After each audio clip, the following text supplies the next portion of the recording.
In a sunny garden nestled between tall sunflowers and a sleepy willow tree lived Bryan the tortoise, a cheerful little fellow with a mossy green shell and a laugh that tickled the breeze. Each morning, Bryan would wander out of his cozy burrow and inspect the flowers with a magnifying glass, naming each one as if they were old friends.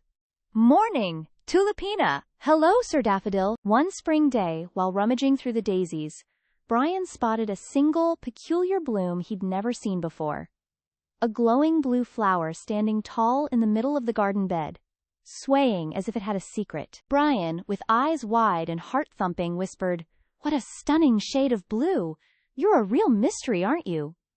He decided to name it Bloomy and vowed to visit it every day. Day after day, Bryan returned to Bloomy, sharing stories, jokes, and even tiny songs. The flower never replied, of course, but it always seemed to lean a little toward him when he laughed. One evening, Bryan dragged over a pebble couch he had built just for watching sunsets with Bloomy, and he whispered, "You're my favorite flower. Even if you don't talk, you're the best listener I know." Weeks passed, and though the seasons tiptoed toward summer, Bloomy never wilted, never bent, never lost its glow. Bryan began to believe the flower was enchanted, or perhaps just filled with love. Bryan made a tiny sign next to Bloomy that read, "Friendship flower, grows with laughs and sun." The bees buzzed around it like they agreed, and butterflies began using it as a meeting spot. One cloudy afternoon, Bryan brought Bloomy a pebble necklace he'd strung together with grass.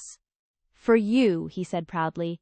"Every best friend deserves a gift." That night, heavy clouds gathered, and the wind whispered warnings through the grass.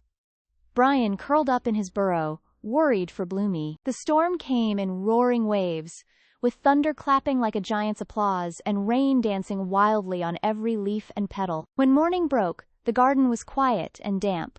Bryan raced out, his heart heavy with dread. He skidded to Bloomy's spot and stopped. The flower was gone. The stalk remained, bent and broken, the glowing blue petals scattered like whispers in the mud. Bryan sat silently, the weight of loss pressing into his tiny shell. "Bloomy," he whispered, "I didn't know I could miss someone who never spoke." He stayed by the stalk all day, gently placing the pebble necklace on the broken stem and watching the sky with tearful eyes. The other flowers swayed gently as if mourning too. Even the bees flew slower, dipping low in respect before buzzing away. For days, Bryan didn't tell jokes. He didn't sing. He just visited the spot, watering the soil and humming Bloomy's favorite tune. Then one morning, a tiny green shoot peeked out of the earth right where Bloomy once stood. Bryan gasped and leaned close, eyes sparkling. He didn't speak, didn't laugh. He just smiled quietly and whispered, "Hello again, friend. If you're back, I'll be right here." From that day on, Bryan continued his visits, watering, singing, and watching the new shoot grow, day by day, leaf by leaf. The new bloom was different, not as bright, but it carried something more. It swayed with his songs and drooped when he missed a visit. Bryan understood then, even if something precious fades, love has a way of growing back in quiet, gentle ways. He made a new sign. "Friendship lives here, rooted in laughter, watered with memory." And every evening, Bryan the tortoise sat beside the growing flower, telling new stories to the old friend that never really left.